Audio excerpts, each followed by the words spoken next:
Perfecto, Ana María, si está bien. Eso, ponlo un mejor zoom, muy bien.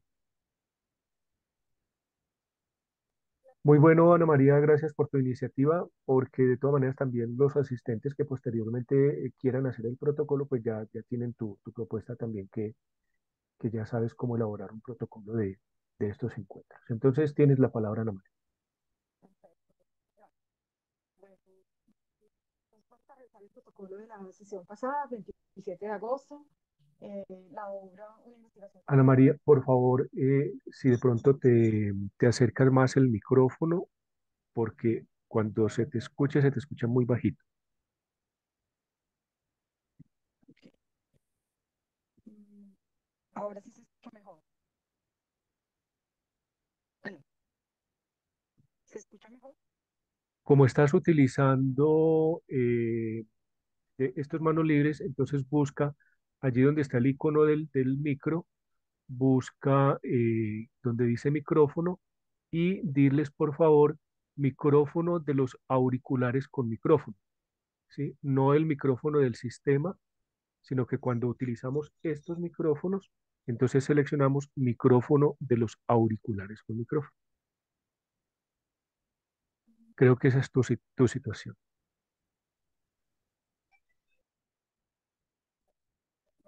Ahora en este momento me escucha. Agosto, eh, la obra en estudio, una investigación sobre el Estado.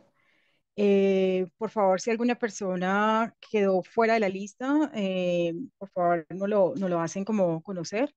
Los participantes son Erika Leal, Esteban Arboleda, Jenny Tenorio, Luz Estela Delgado, Sandra Urrego y Ana María Trejos. También tuvimos la participación de un invitado especial, el profesor Steve Hernández. Es filósofo, es investigador de la temática de fenomenología y actualmente es estudiante del doctorado de filosofía en México. Tal vez no recuerdo exactamente la universidad. La sesión tuvo básicamente tres momentos. El primer momento realizamos una presentación de los participantes del grupo de estudios estenianos en este corte, en este periodo. A continuación hicimos una exposición de la biografía de la doctora Edith Stein. En un segundo momento, los comentarios de la obra a trabajar en el periodo y finalizamos la sesión pues con preguntas y observaciones a lo presentado. Los temas tratados en orden de importancia, la primera parte tuvo que ver con la exposición de la biografía, donde se resaltaron aspectos de la vida de la autora, su recorrido intelectual. Cabe anotar que Edith Stein transcurrió en numerosas ciudades que fueron inspiración filosófica y existencial. Siempre estuvo entre círculos intelectuales.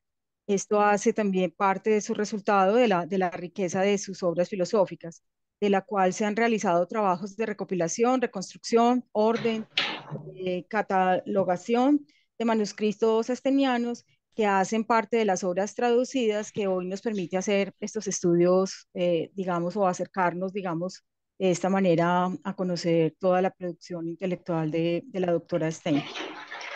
Para la segunda parte, la contextualización de la obra, una investigación sobre el Estado, el profesor Einar hizo, digamos, una referencia a la relación persona, comunidad, sociedad.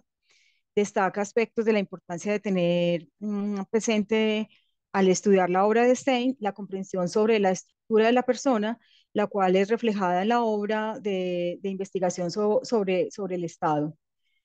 Por una analogía que Stein señala como la libertad es a la persona como la soberanía al Estado.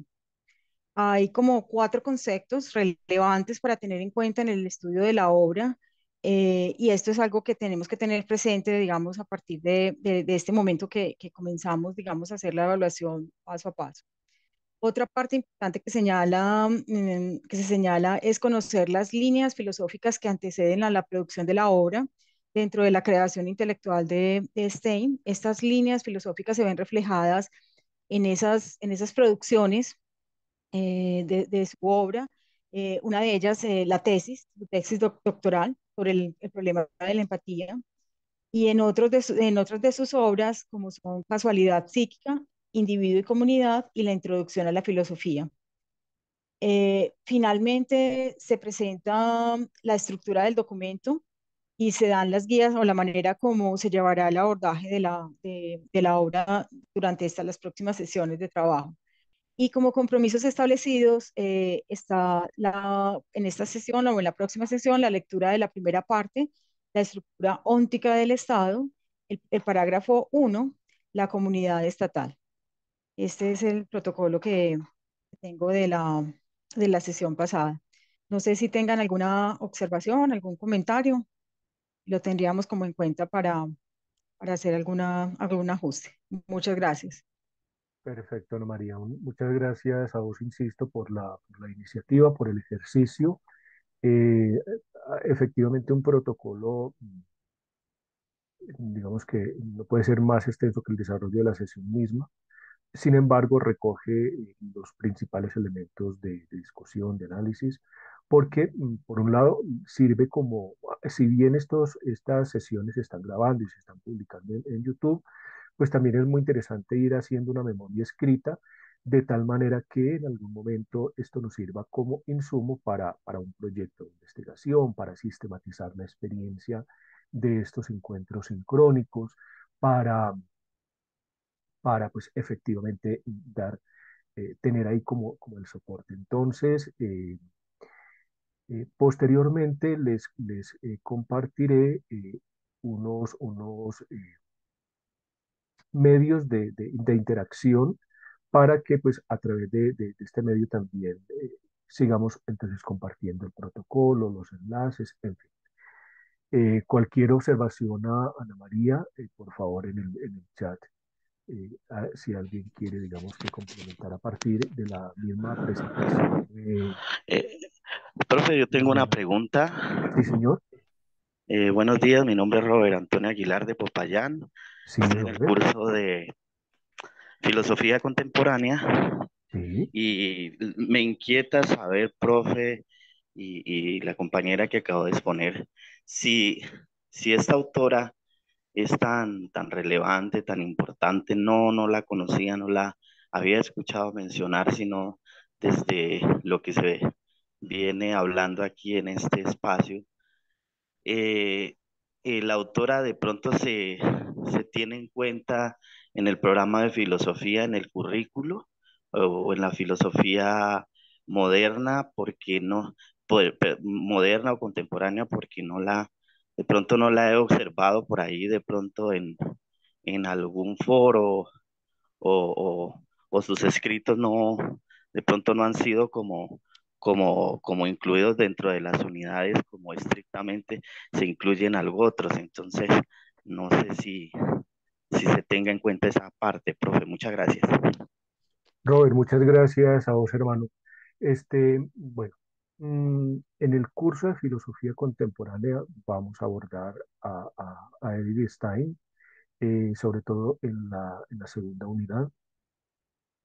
Y en la primera sesión, yo les compartí a ustedes en el entorno de información inicial, en el foro de noticias del curso, les compartí sobre el grupo de estudios steinianos y la grabación de la sesión anterior. En esa sesión estuvimos hablando precisamente de qué es lo que pasa con esta autora que es tan representativa en términos de producción intelectual, en términos de profundidad y cuáles son las circunstancias que han hecho que pues efectivamente tenga tan poco reconocimiento. Para resumirle y no dejarlo con la pregunta formulada e invitarlo a ver la sesión anterior, son varias cosas. La primera es que en filosofía efectivamente hemos estado muy determinados por un falocentrismo, es decir, eh, la historia de la filosofía en Occidente es una historia de los filósofos occidentales. Muy pocas filósofas han sido, digamos que, estudiadas. Sé del profesor César Ibarra que él también se ha encargado en el curso de filosofía medieval, se ha encargado de destacar, ¿sí? Mujeres filósofas de la Edad Media, eh, Hipatia, por ejemplo, en la filosofía griega. eh, en la filosofía moderna, no soy experto en filosofía moderna, no tengo, digamos, que conocimiento para hablarte.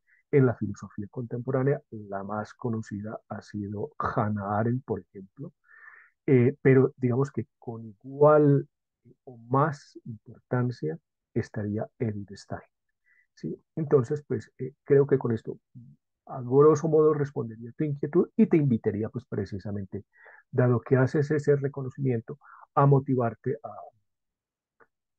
a interesarte más en esta autor. Entonces, vamos a dar comienzo, si se está grabando, entonces vamos a dar comienzo, pues efectivamente, a nuestra presentación de hoy y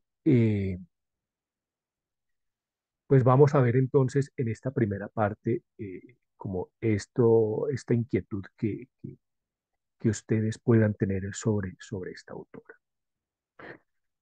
Bueno, entonces Edith Stein, una investigación sobre el Estado, como les decía Ana María y en la sesión anterior, pues estamos trabajando esta obra. En la primera corte abordamos la tesis sobre el problema de la empatía. Nos adelantamos una horita para abordar esta investigación sobre el Estado. Obviamente, después nos volveremos a esas obras que anteceden a esta, entonces digamos que no hay afán en profundizar. Algunas cosas se las traeré yo a colación, otras les diré, por favor, revisen de paso, pero digamos que la profundización en la lectura ya cuando estemos abordando dichas obras. Bien, entonces, en este caso, perfecto, Jenny, muchas gracias por tu información. Bueno, en la sesión anterior hablamos de la biografía, específicamente Ana María tuvo la gentileza de antojarnos con una biografía muy bonita. Vimos el contexto de la obra perdón, el contexto digamos, lo del libro en el conjunto de la obra de la autora, pero hoy quiero empezar con algunas cuestiones de un contexto histórico muy inmediato a la composición y publicación de la obra. Pero lo primero que tenemos que decir es que entre 1914 y 1918 se dio en Europa lo que se conoce como Primera Guerra Mundial. En esa Primera Guerra Mundial, Edith Stein participa como enfermera en el Hospital Militar de Elmeris Weiskirchen, hoy Hranice de la República Checa, desde principios de abril hasta septiembre de 1915, es decir, en plena Primera Guerra Mundial. Participa como enfermera. Esta experiencia va a ser decisiva tanto para su tesis doctoral como para el resto de su producción intelectual. Es decir, la filosofía, la filosofía cuando es eh, original, cuando surge de los problemas, de las circunstancias, de las situaciones humanas, ¿sí? Es rica, es original, ¿sí? Da cuenta, ¿sí? La filosofía nos han enseñado que eh, se deriva, se produce pensando en el topos Uranus, pero pues ni siquiera el mismo Platón, por ejemplo, en su República, escapó a pensar desde su realidad concreta histórica. Sigamos. Eh, Otro hecho significativo es la caída del Imperio Alemán como consecuencia de la abdicación de Guillermo II, esto el 9 de noviembre de 1918. Una vez, digamos que, o más bien, después de la Primera Guerra Mundial y de la caída del Imperio Alemán, se da la creación de la República de Weimar en enero de 1919 en la ciudad de Weimar. Se reúne la Asamblea Nacional Constituyente y se celebraron las elecciones. Es decir, se pasa de eh, un modelo político a otro modelo. Ojo a eso, ¿sí? Porque ese paso eh, de un modelo político a otro, un paradigma político a otro, eso es lo que se va a advertir en esa tensión que vamos a encontrar en el libro que a partir de hoy vamos a analizar con la mayor profundidad y rigurosidad posibles. Otro hecho es el Tratado de Paz de Versalles, también en junio de 1919, donde pues efectivamente Alemania se ve obligada a firmar este tratado y tratado que realmente no cae muy bien dentro de la mayoría de los alemanes, sienten que pues efectivamente se les cobró más de la cuenta, por decirlo de una manera muy coloquial. ¿Qué consecuencias tiene esta situación? Cesiones territoriales, ¿sí? A Francia, por ejemplo, pérdida de colonias, restricciones militares, acusación y al imperio alemán y sus aliados como causantes de la guerra y prohibición de que Austria se unificara con Alemania. Entonces, en términos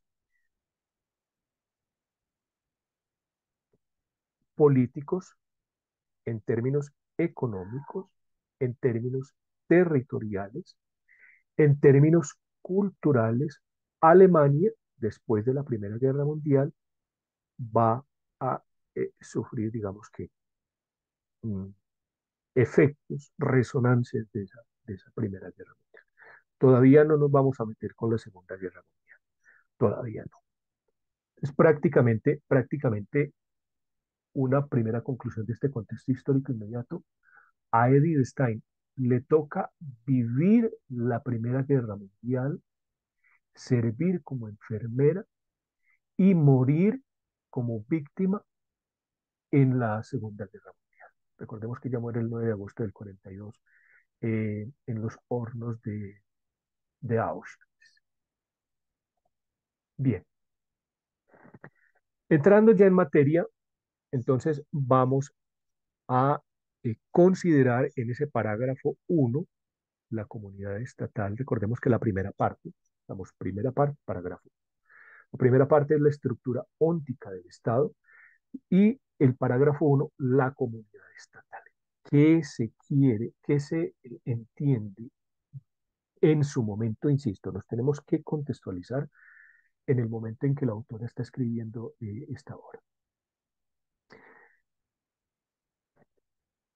Ustedes saben que Edith Stein es fenomenóloga, que fue asistente de Husserl, que por ser mujer, digamos que se le enredó mucho la cosa para ser profesora universitaria, con mayor razón posteriormente en su, digamos que, misión de judía, mm, aunque ella se hubiese convertido al catolicismo, en ningún momento se convirtió por escapar de la persecución nazi, pero en todo caso, pues digamos que eh, el impacto que esta mujer tuvo en la fenomenología es muy significativo, aunque no se ha reconocido y estudiado suficientemente, pero pues efectivamente toda su obra independiente, aunque en estos momentos estamos abordando los textos, las obras hasta 1923, toda su obra, incluso las últimas,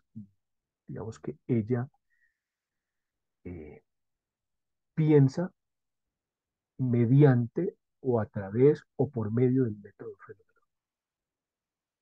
Ustedes saben que en fenomenología hay una cosa que se llama hacer paréntesis, ¿sí? Epogeo, y lo que ella, digamos que formula en términos generales, es que todas las teorías, ¿sí? Obviamente para uno formular algo tiene que partir de alguien o de algo también.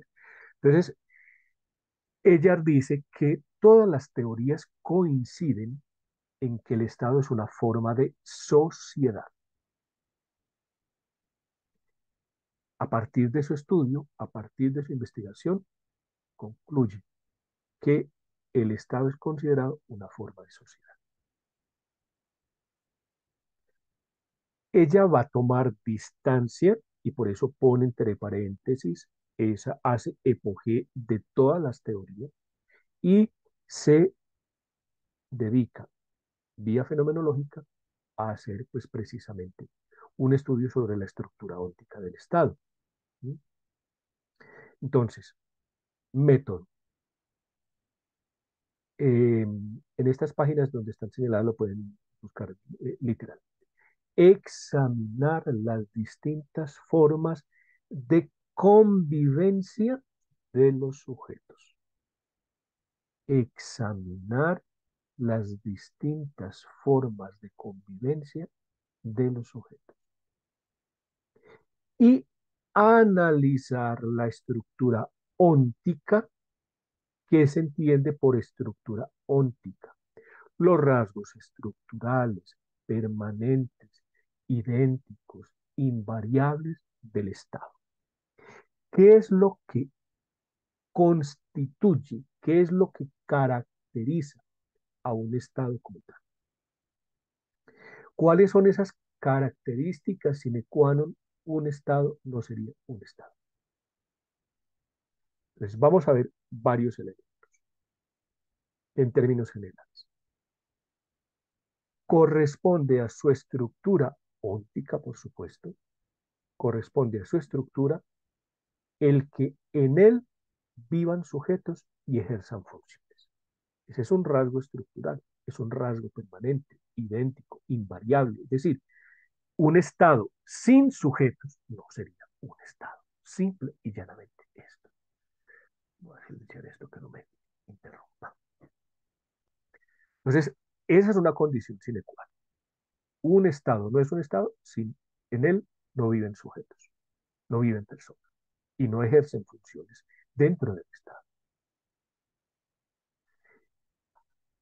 Otro elemento fundamental, importante, a toda organización le es inherente el estar juntos. Este estar juntos, Zusammensein, este estar juntos es una, digamos que, característica de los individuos. Le es inherente el estar junto de los individuos, ¿sí? Y ese estar juntos eh, es de orden existencial, vital, ¿sí? No es el estar juntos de estar amontonados, ¿sí? No es el de estar conglomerados. A eso no se refiere la cuestión del estar juntos. Del ser con el otro, ¿sí? Del convivir, del compartir. Eh, en otras palabras, que no hay individuos aislados, ¿sí? Que no somos mónadas, que necesitamos estar en común. Entonces, recuerden lo que ella nos está diciendo por acá arriba, examinar las distintas formas de convivencia de los sujetos. Entonces, en esta diapositiva vamos a ver precisamente esas diferentes formas de convivencia. Y destaca tres: la masa, la comunidad y la sociedad. De la masa, ¿qué dice esta autora, Stein? Es una asociación más elemental, diría más primitiva si se quiere, donde los individuos se influyen recíprocamente, ¿sí? Hay una interrelación, ah, pero sin saberlo, es decir, no hay conciencia de ello y por tanto sin vivenciar la homogenización que ejerce. ¿Sí? Coloquialmente escuchamos que la masa no piensa, ¿sí? Que la masa es amorfa. Pues bueno, tienen razón, porque digamos que en esa masa hay una interacción de los individuos, pero no hay conciencia de la interacción y de las consecuencias de esa interacción. Basta con que se esté en contacto, ¿sí? Basta con que se esté en contacto. Entonces, no se considera como forma típica de convivencia en el Estado, ¿sí? Ojo a esto que es muy importante. Como la masa no tiene, digamos que no es consciente de las relaciones que se gestan dentro de ella, no es forma típica de convivencia en el Estado. Eso es muy importante. Por tanto, en modo alguno, es la estructura del Estado va a concluir sobre el análisis de esa forma de convivencia. Hay convivencia, hay influencia recíproca, hay relación, pero no somos conscientes de ello. Basta con que se esté en contacto. Comunidad, comunidad. En la sesión pasada yo les decía que en la caracterización de Wittgenstein sobre la persona nos hablaba del cuerpo, de la psique y del espíritu. Del espíritu, aquí tenemos que hacer fenomenología todo el tiempo y hacer epoge todo el tiempo, porque en este caso espíritu eh, no puede entenderse en términos religiosos, en términos cristianos, ¿sí? En términos espirituales. Espíritu en Stein, digamos que y en términos generales en las ciencias del espíritu, hace referencia a todo aquello que tiene que ver con la voluntad y con la libertad, con la creatividad, ¿sí? Por eso en esa discusión decimonónica sobre las ciencias de la naturaleza y las ciencias del espíritu. ¿Mm? Bien, entonces, la comunidad está fundada en el espíritu, toda vez que los individuos, ojo a esto, viven en ella los unos con los otros. Mitainander, ese ser con los otros, ¿sí? Ese estar los unos con los otros, difiere de la masa por varias cosas. La primera, porque no hay nivelación, ¿sí? En la masa sí hay homogenización, en la comunidad no hay nivelación. Una comunidad que nivela no es comunidad. Una comunidad que no respeta la singularidad de los individuos no es comunidad. Eh, por tanto, la comunidad es común unidad de individuos singulares, diversos, plurales, ¿sí? Entonces, preguntémonos si en esos procesos políticos que en muchas ocasiones vemos de homogenización, de nivelación, si eso que llaman comunidad es comunidad y no más bien una, una, una masa. Entonces, dice la autora, un todo, la comunidad es un todo del que ellos, los individuos, son parte y cuya vida de esa comunidad es la vida de ellos. Otra cita, englobar e integrar completamente al individuo. Ojo, englobar, a escobijar, abrazar, integrar, no nivelar, no homogenizar completamente al individuo con todo el peso de su personalidad, es decir, con toda su singularidad. ¿Mm? La comunidad tiene vida propia, esa vida es la vida de los individuos.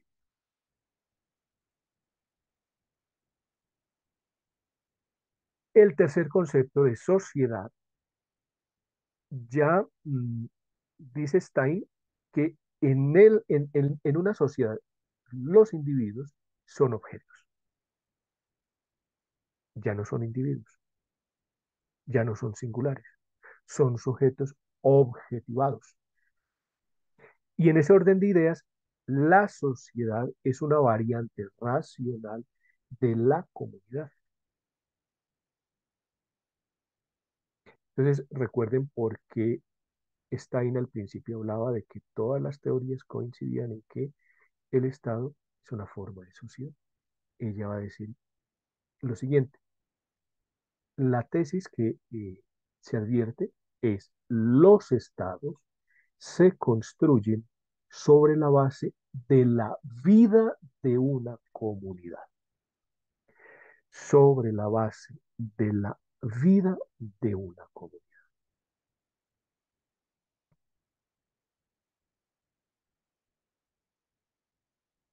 Aquí se advierten, a partir de nuestra realidad histórica, política, social, de nuestro aquí y ahora, hoy,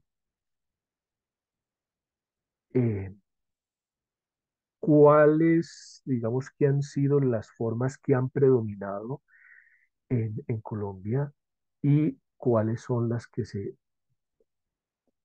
están anticipando, sobre las cuales están apuntando eh, como necesidad de cambio de nuestra historia, de nuestra, de nuestra vida política. ¿Qué es lo específico de la comunidad estatal entonces? ¿Sí? Si los estados se construyen sobre la base de la vida de una comunidad, ¿qué es lo específico entonces de la comunidad estatal? Esa será una pregunta que mm, obviamente no vamos a responder hoy ni en la próxima sesión, sino pues obviamente a través del análisis de tanto de esta primera parte como de la segunda. Es importante que tengamos mm, en filosofía un ejercicio importante es reconocer las cosas en su ser y en su diferenciación con los otros seres. ¿Qué tipo de comunidades son las que se pueden advertir en términos generales en las relaciones humanas? ¿Sí? Entonces nos dice Stein que lo primero que encontramos son comunidades elementales. ¿Sí? Lo que las caracteriza es que estas comunidades elementales no contienen ni se basan en otras comunidades. ¿Sí? Por eso se llaman elementales. Podríamos decir que comunidades atómicas. Y nos da dos ejemplos: familia y amistades. ¿Qué es lo que caracteriza también estas comunidades elementales? Que no pierden su carácter específico en relaciones supraordenadas, es decir, con otras comunidades mayores. ¿Sí? Entonces, por ejemplo, una comunidad elemental es la familia. ¿Mm? Es una comunidad de vida cuyo fundamento radica en el vínculo o bien de consanguinidad, padre, hijo, madre, hija, ¿sí? Abuelo, o vínculo conyugal, esposo, esposa, o digamos que unión libre, pareja, simplemente para, ¿sí? Esa es una comunidad elemental, la familia. ¿Sí? Amigos es otra comunidad elemental.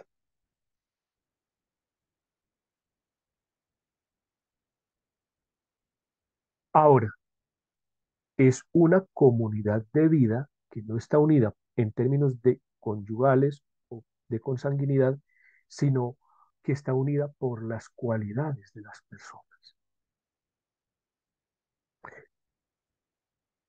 por aquello que los amigos tienen con lo cual nos identificamos, ¿sí? Eh, no solamente en términos de afinidad, sino en términos de diferencia también, porque uno no busca en un amigo un eco de su ego, de su yo, sino que obviamente es alguien en tanto individuo singular y diferente. En cualquiera de los dos casos, es decir, de familia o amigos, el entendimiento mutuo no es perfecto. ¿Que en la familia hay problemas? Sí. ¿Que los amigos nos peleamos? Sí. Pero nos volvemos a reconciliar. Comunidades íntimas. Entonces, aquí se diferencia de la anterior, que ya no son elementales o atómicas, sino que se basan, contienen y se basan en otras comunidades.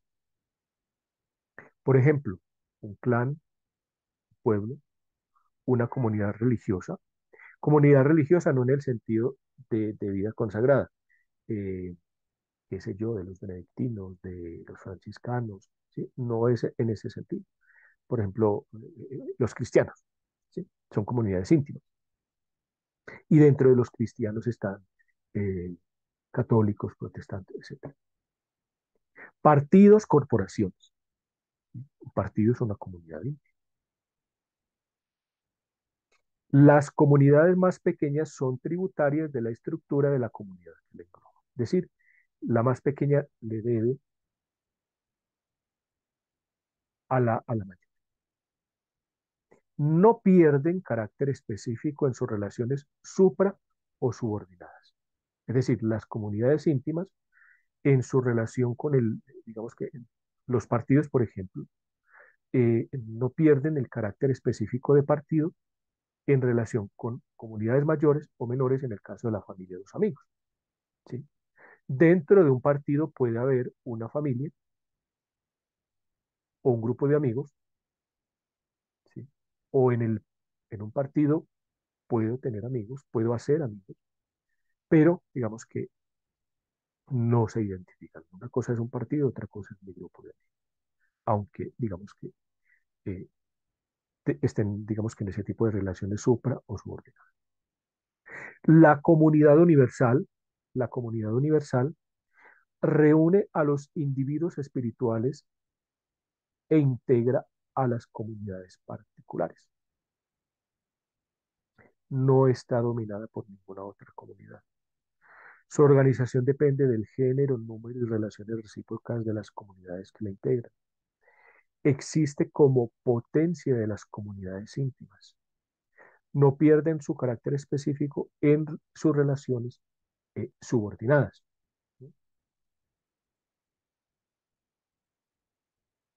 Después profundizaremos más en la cuestión de la que se puede comprender dentro de una comunidad universal. Quiero como avanzar en esto porque aquí es muy importante entrar en este concepto comunidad popular o pueblo porque, bueno, diferenciarlo suficientemente nos va a permitir eh, reconocer una diferencia entre un pueblo y un estado, por ejemplo. Eh, el peligro de los populismos, por ejemplo, el peligro de los nacionalismos, por ejemplo. Entonces, aquí vamos a ver, hay unas características muy interesantes que cuando uno escucha en los discursos, ya sea de líderes políticos, religiosos, en los medios de comunicación, hablar de el pueblo colombiano.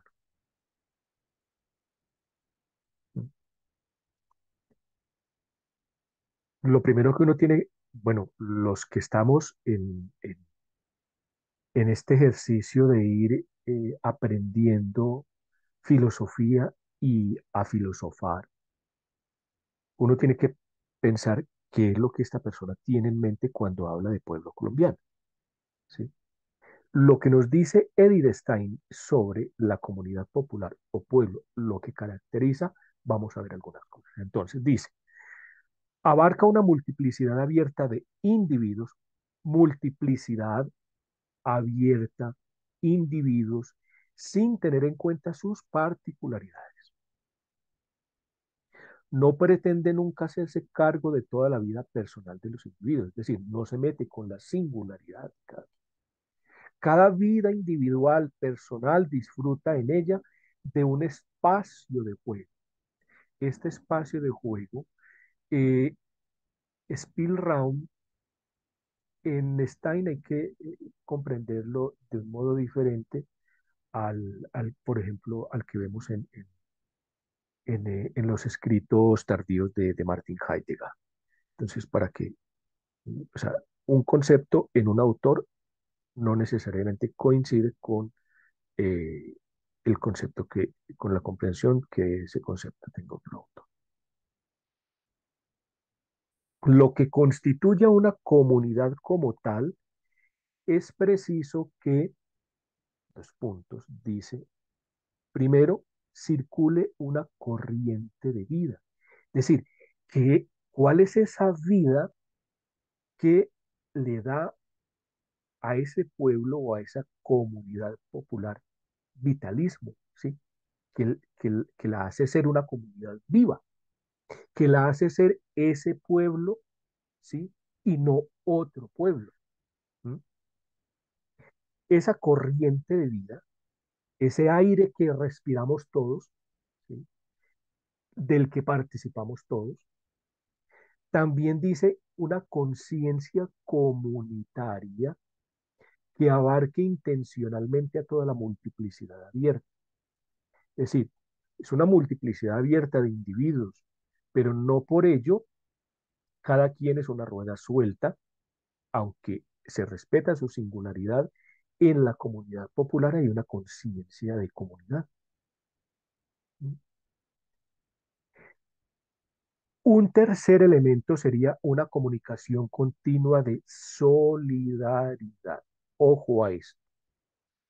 Ese concepto, por lo menos en la Universidad Nacional Abierta y a Distancia, toda su teleología está fundamentada sobre lo comunitario y sobre lo solidario.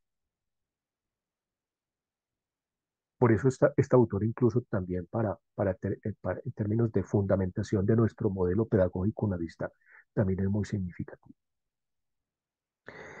Llevar el sello bien de su conciencia de pertenencia, es decir, mi sentido de pertenencia, lo podríamos decir de esa manera. ¿Qué tanto sentido de pertenencia tengo yo? O bien, ¿qué tanto represento el tipo de mi pueblo? Es decir, ¿por qué a un alemán se le reconoce como alemán, a un francés como francés, a un italiano como italiano, a un español como español, a un colombiano como colombiano, a un venezolano como un venezolano?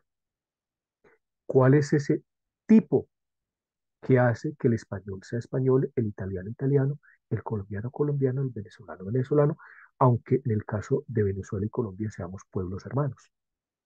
Somos pueblos hermanos, pero con un tipo diferente.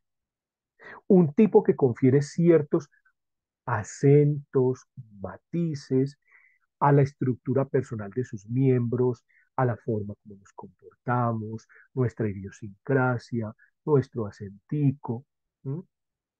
Y constituye un carácter de pueblo homogéneo.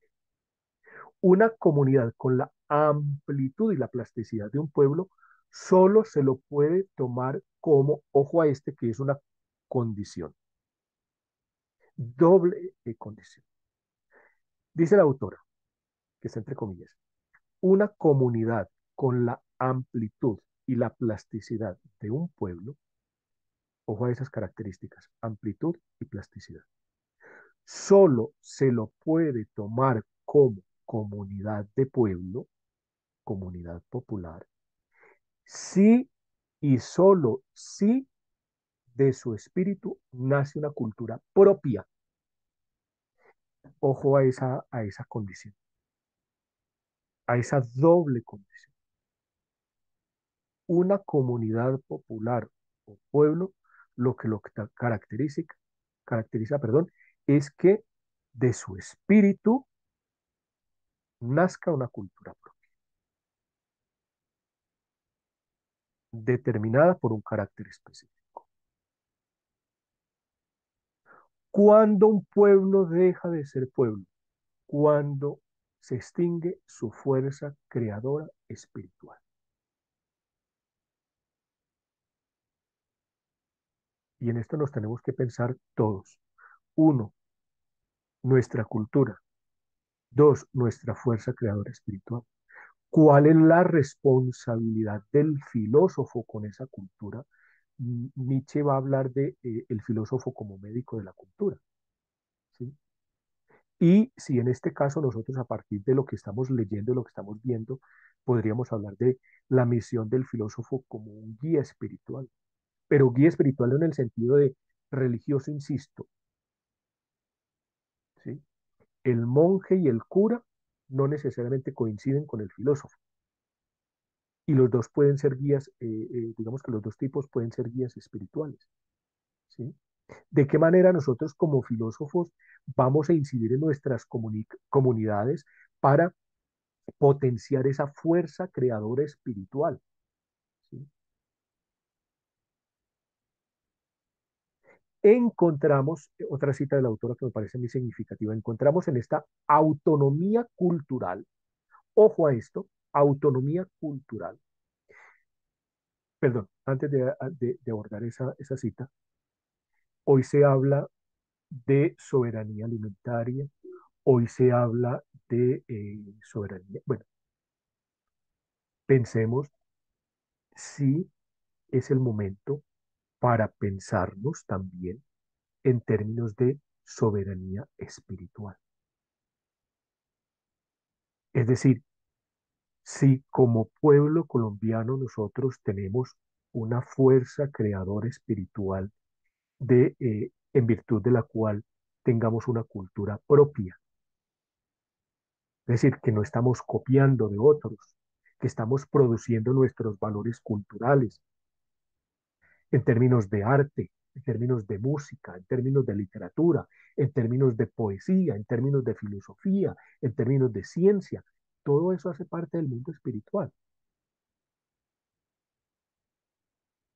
Y entonces si nosotros como filósofos también estamos fomentando esa soberanía espiritual en términos de pensar, pensarnos en términos de algo propio, auténtico, original, originario, no copiar.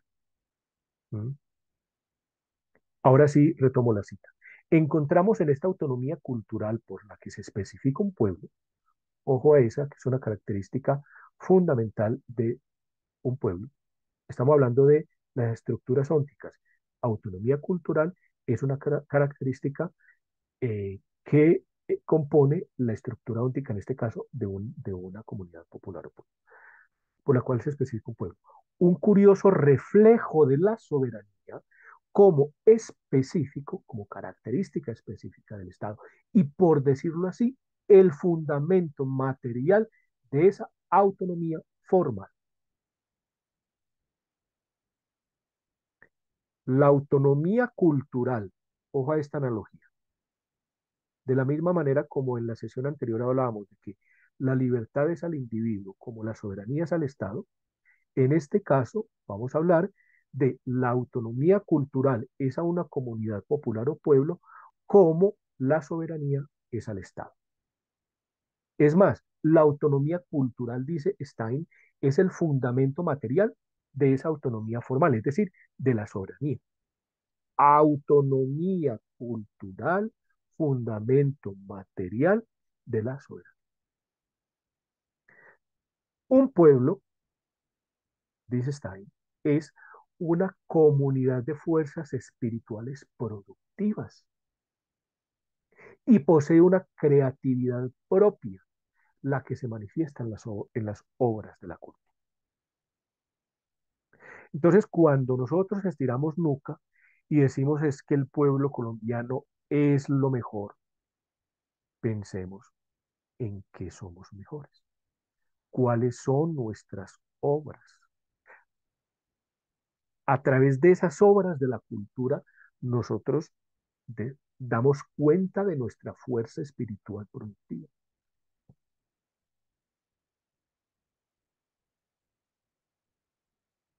No voy a hablar de una sola forma de expresión cultural, pero si todo mundo se masifica, se homogeniza, se nivela y solamente se produce un tipo de obra, ¿m? Solo un tipo de manifestación cultural, entonces va a pasar que esa fuerza creadora espiritual, digamos que eh, se va a extinguir y por tanto vamos a dejar de ser pueblo y no tendremos razones de peso para estirar nuca y decir es que el pueblo colombiano es lo mejor de Latinoamérica, como algunos quieren hacer creer. ¿Sí? Dime cuál es la fuerza creadora espiritual del pueblo colombiano y te diré realmente qué tan autónomos en términos culturales son. Por eso les decía yo ahorita, ¿por qué no pensar en términos de soberanía espiritual? ¿Sí? ¿Qué es que el pueblo colombiano es soberano? Soberano, pensémonos primero esto. ¿Qué tan autónomos en términos culturales son?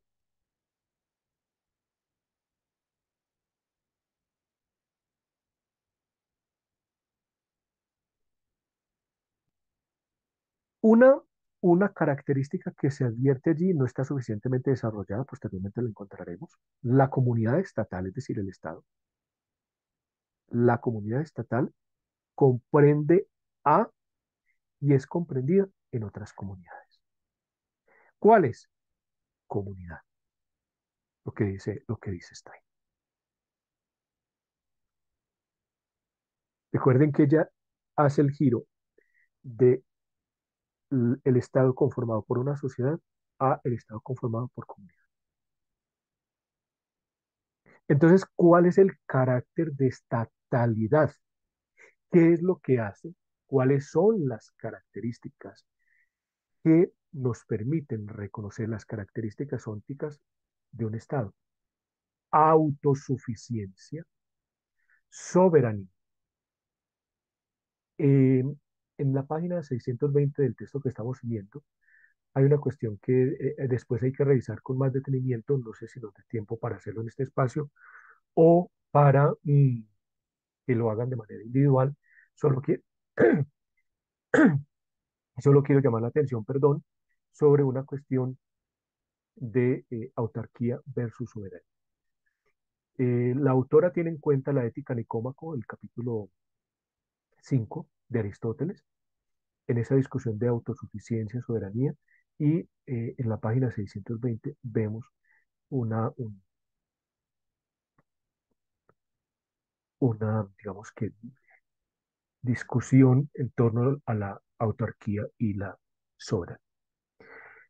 Bueno, esa es la idea de estas sesiones, que hasta las 10 hagamos la presentación tanto del protocolo como de la temática para el día y que en unos 10 15 minuticos para que pues, vamos y tomemos tintico, hagamos necesidades fisiológicas y a las 10:30 nos conectamos con el Club Virtual de Lecturas Filosóficas también que se los ha compartido a través de los correos y a través del grupo Skype.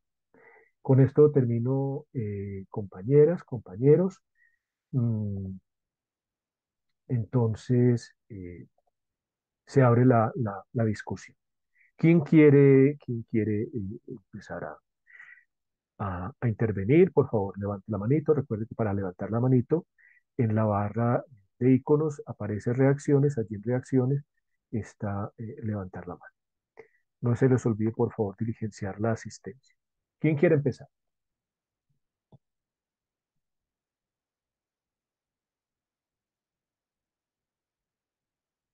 Bueno, en el orden en que aparecen en el chat, Robert, vamos a darle, digamos que creo que Sandra levantó la mano primero. Bueno, en el orden en que aparecen allí en el chat, entonces está Robert, Sandra y Jen. Por ahora estas tres.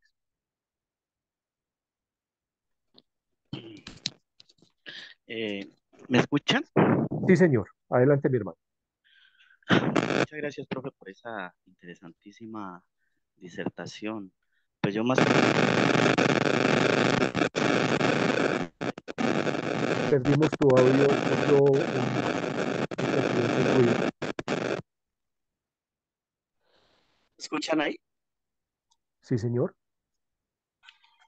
Tengo una inquietud o sea, sobre el concepto de comunidad en la autora, pero también en otras disciplinas. Por ejemplo, yo soy egresado de la UNAD de Psicología Comunitaria y esa es como el énfasis en lo comunitario.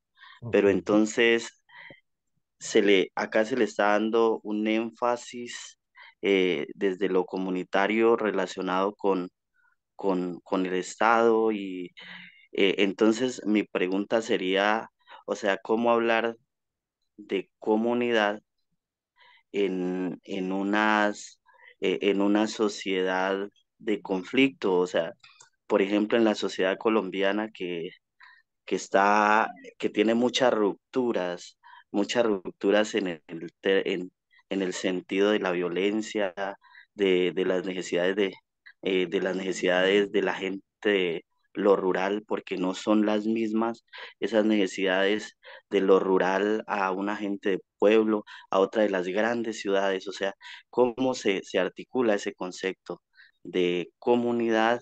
La autora lo ubica con la violencia, eh, cómo poder hacer comunidad en medio de la violencia y la guerra. Bueno, Robert, yo creo que a partir de la autora, o sea, no nos podemos desenfocar del texto, porque ese debe ser como nuestra guía.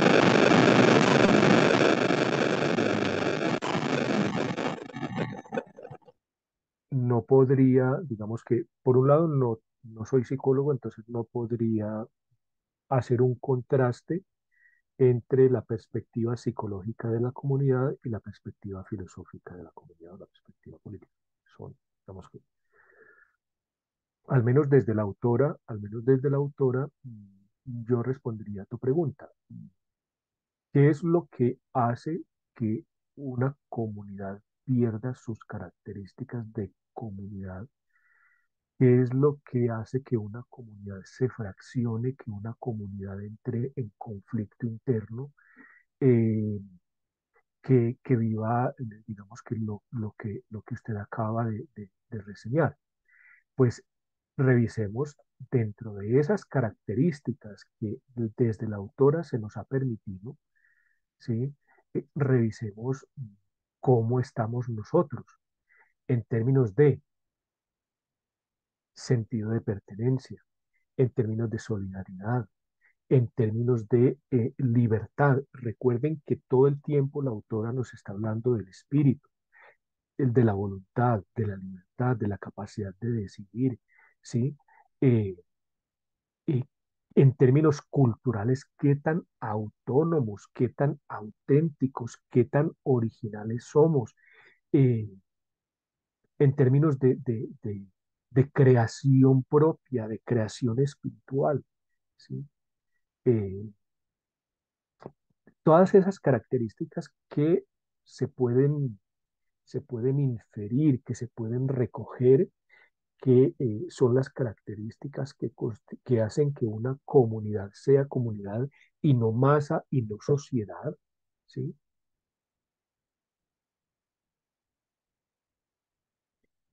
Eso es lo que nosotros tenemos desde nuestro ejercicio filosófico pensar, ¿sí? Si esto es lo que constituye una comunidad y en Colombia hemos vivido estas situaciones, estas circunstancias en que estamos fallando como comunidad, ¿sí? ¿Por qué? Porque nos hemos fracturado, ¿sí? Porque el tejido social se ha eh, deteriorado, ¿sí? Entonces, de qué manera nosotros recomponemos esas relaciones comunitarias, esas relaciones sociales? y efectivamente podemos superar, podemos superar ese, ese problema histórico de un conflicto interno, de una guerra. ¿Sí? Por ahora, esa sería mi respuesta, estimado Ron. Sigue Sandra y Jen. Buenos días, gracias profesor por el aprendizaje de hoy. Tengo igualmente una pregunta con respecto a los conceptos tratados al principio de esta charla y tiene que ver con una de las formas del Estado, puntualmente con la masa. Entonces, entendimos que la masa es donde se unen los individuos sin saber ellos que se influyen los unos a los otros.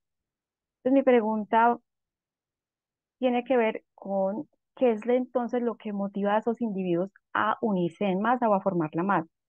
¿O acaso la masa debo entenderla como la forma pura de Estado, cuando nada la ha tocado? Esa es mi pregunta, profesor. Gracias, Sandra. Muy interesante la pregunta. Eh, Erika, recuerda, para levantar la mano, donde están los iconos, hay uno que se llama reacciones.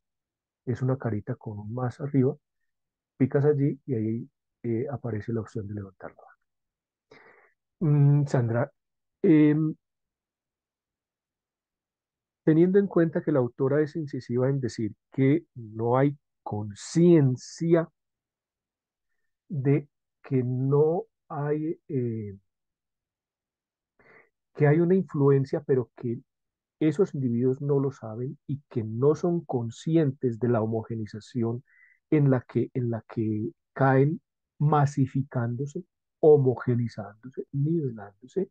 Entonces, digamos que esa influencia, y por eso digamos que es importante tu pregunta, porque lo que los vincula no es tanto elementos racionales, valores, sino sentimientos, ¿sí? Es, son vínculos más viscerales, ¿sí? Son vínculos más viscerales, ¿sí? Por tanto, no podría ser la forma pura del Estado porque lo que constituye a un Estado es precisamente, en esa analogía que yo les decía, la libertad es a la persona como la soberanía del Estado.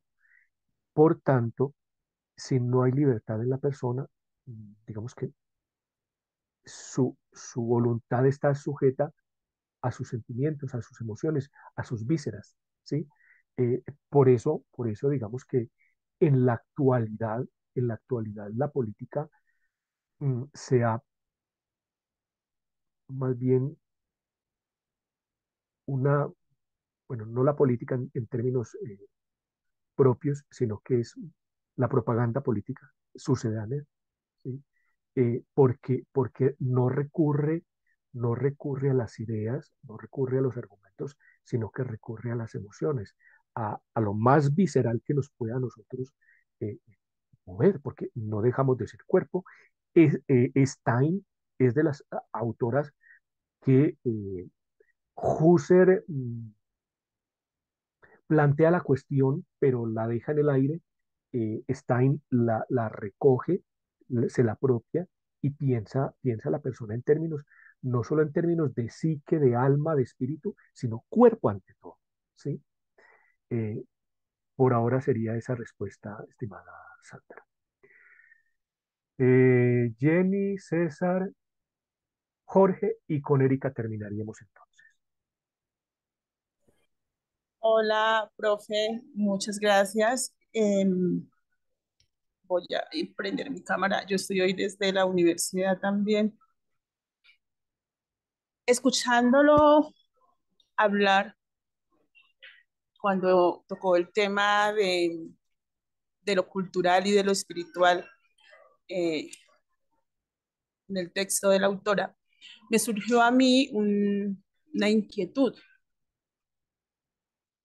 Si como pueblo colombiano, cada región tiene su propia cultura, ¿cierto? Entonces, la pregunta que me asalta es, como pueblo colombiano somos una fracción de todas esas culturas regionales y por ende no tendríamos una cultura espiritual que nos identifique a todos como colombianos, como pueblo colombiano, entendiendo que cada región tiene como su propio concepto y su propia forma de vivir y de construir su cultura. Jenny, muchas gracias. Muy interesante esa pregunta. Mire, insisto, la autora después, incluso en otras obras, cuando ella defiende la parte femenina, por ejemplo, su feminismo no es digamos que una falofobia, ¿no? Eh, para responder a tu pregunta, quiero retomar algunos elementos que, al menos en la presentación, se dio. Singularidad, diversidad, multiplicidad, no riñe con comunidad. A nosotros nos han enseñado en términos históricos y en términos culturales ese error, ¿sí? De que en una comunidad no cabe la diferencia, ¿sí? Entonces, por ahora, me parece excelente tu contribución porque nos permite ampliar más la reflexión en términos de nuestra realidad concreta. Si Colombia es una comunidad de comunidades, una región de regiones, eh, por la diversidad manifiesta, entonces, ¿cuál es esa unidad de fuerza espiritual que nosotros tenemos? ¿Sí? Eso es lo que nosotros tenemos que pensar como intelectuales y pensar como filósofos. En ese juego especular, en ese concurso de diversidad de regiones, de expresiones culturales, ¿sí? ¿De qué manera, no contra ellas, sino desde ellas, con esas regiones, con esas expresiones culturales, de qué manera nosotros podemos encontrar esas características que nos identifican como pueblo colombiano? Entonces, esa definición, ese reconocimiento sería a posteriori, no a priori, ¿sí? Y tendría que ser un ejercicio de reconocimiento de la multiplicidad, de la diversidad de expresiones culturales, ¿sí? El pluralismo sería una cuestión, un concepto que nosotros tendríamos que tenerlo muy presente, ¿sí? Porque efectivamente no es nivelando, no es desapareciendo comunidades, ni desapareciendo los valores de las mismas, como vamos a decir, o sea, no es pasando el rasero, como vamos a decir, eh, como pueblo somos esto, porque caeríamos en el peligro de la nivelación y de la homogenización. Eh, Guardando las proporciones, España es pues, un pueblo similar a nosotros, ¿sí? España es un estado, es, está compuesto por comunidades autónomas y cada comunidad, ¿sí? El País Vasco, los catalanes, los valencianos, ¿sí? Pero ¿cómo a pesar de esa diversidad se habla de pueblo español? ¿No?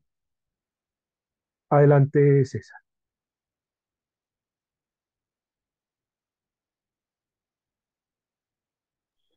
Sí, muy buenos días de nuevo, de aquí desde Palmira. Bueno, uh, como recogiendo un poco lo que han opinado y con respecto a la definición de masa, comunidad, sociedad, estas definiciones definitivamente establecen un límite entre uno y otro, claro.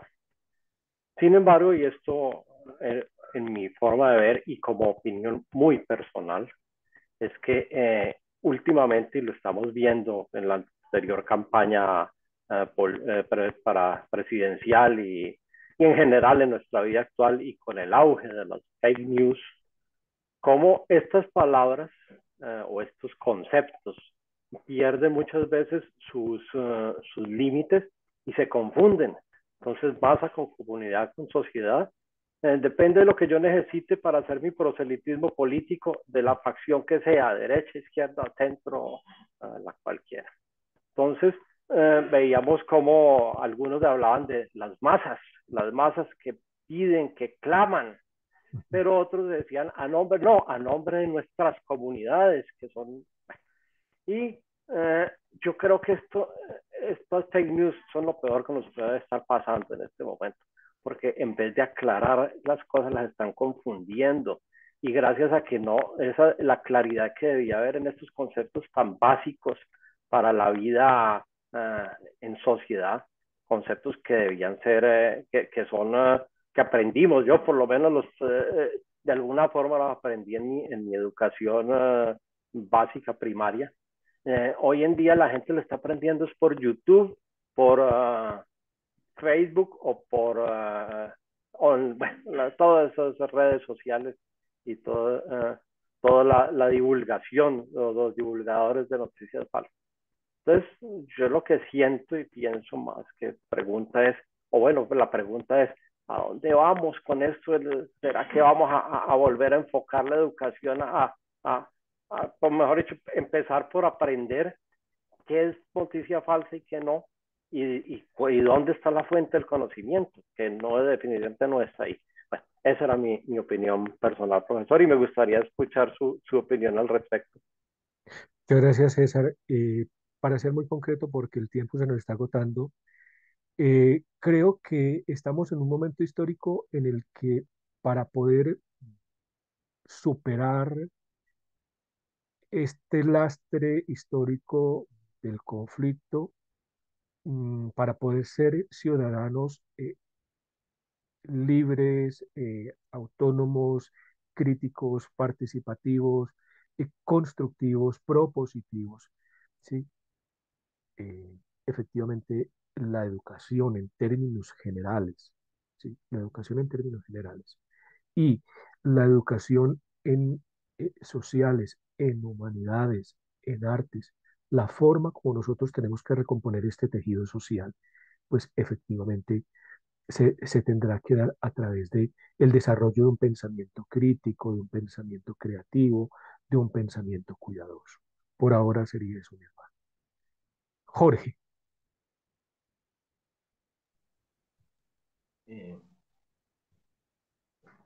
Mauquepete Hiucaiza, Huechpic Naunzicue. Muy buenos días a todos y todas. Mi nombre es Jorge Campo, soy de Buen la día, Jorge. comunidad indígena NASA y pues muy pendiente de todo lo que se ha dicho en esta charla y pues encontrarme con que se está hablando de comunidad y de pueblos, pues para mí es como un tema pues muy llamativo, desde cómo se ve desde allá y cómo lo vivimos los pueblos indígenas, ¿no? Digamos en nuestras vivencias diarias. De pronto un poquito con lo que decía Jenny, de, de Colombia es un país lleno de regiones con diferentes características y diferentes miradas o cosmovisiones. Nosotros los pueblos indígenas, solamente hablando de pueblos indígenas, somos más de 40 pueblos en Colombia. Y eso hace que haya una riqueza de diversidad cultural, de diversidad espiritual, y que como decía el profe ahorita, nos han enseñado a que eso no es bueno, que lo bueno es homogenizar. Nosotros hemos defendido desde las luchas de los pueblos indígenas que la diversidad es la que nos puede dar la unidad. Y como país, como nación, para progresar, tenemos que basarnos en buscar una unidad a través de esa diversidad. Y entonces, pues uno diría, Colombia y la Constitución de Colombia habla de pluriculturalidad y multiculturalidad. Y eso es algo que tenemos que entender y que, como decía César ahorita, hay que enseñarlo desde las escuelas, desde los colegios, son temas que hay que tocar desde las universidades en cada cosa que nosotros hacemos. ¿Por qué nos consideramos nosotros pueblos y comunidades? Pues porque tenemos una cosmovisión, porque tenemos una identidad cultural y que también no podemos ocultar, también entra en crisis, sobre todo eh, en las juventudes. Y entra en crisis porque hay un choque de nuestros pensamientos, de nuestra identidad, de nuestros principios, con las cuestiones que se presentan ahora, como decía César, el Facebook, las redes sociales, todo este tema, al cual no se le da un manejo adecuado dentro de las comunidades y que tenemos que trabajar en ello. Entonces quería como hacer esa relación porque pues como indígena vivimos en comunidad y vivir en comunidad es decir que todo lo que nos sucede, todo lo que le sucede a uno, nos sucede a todos, que estamos comprometidos en una lucha por la unidad, la tierra y la cultura, que son nuestros principios básicos, y que eso hace que seamos una comunidad. Eh, Pai, Wech, Wesei, Hikui. Muchas gracias a todos y todas. Muchas gracias, hermano. Me da pena con Sandra, pero Erika, eh, un minutico para intervenir. Sandra, un minutico para intervenir, que ya son las 10:25. Adelante, por favor. Muy concreta la pregunta. Sí, profesor. Más que una pregunta, es una opinión. Para Sí, mí, señor. Edith Stein, estoy de acuerdo con que es una filósofa del siglo XX para el siglo XXI. Y la invitación, la primera que me hace dentro de lo expuesto por el profesor Einar, es hacer epogé ante la perspectiva colombiana. Sí, hay muchas comunidades, hay muchas percepciones, hay cosmologías, cosmovisiones, entre otras, pero lo principal es saber qué es Colombia y a dónde quiere ir y cuál es ese factor en común, eso que nos une a todos, porque siempre tiene que ver cuál es su esencia, para de aquí aplicar un concepto, una idea, si realmente somos un pueblo, un estado, qué es lo que somos y, y pues sí, a dónde vamos de acuerdo a la esencia. Entonces, lo primero es aplicar Hipogeo. Y obviamente la filosofía esteniana, o el estudio la, óntico del Estado, nos ayudaría a conceptualizarlo. Es lo primero que, así sencilla, básicamente, concretamente, el día de hoy entendí. Perfecto, Erika. Mil gracias por tu contribución, muy significativa. Gracias, profesor. Sandra. Buenos días. ¿Ahí me escuchan? Sí, señora, adelante.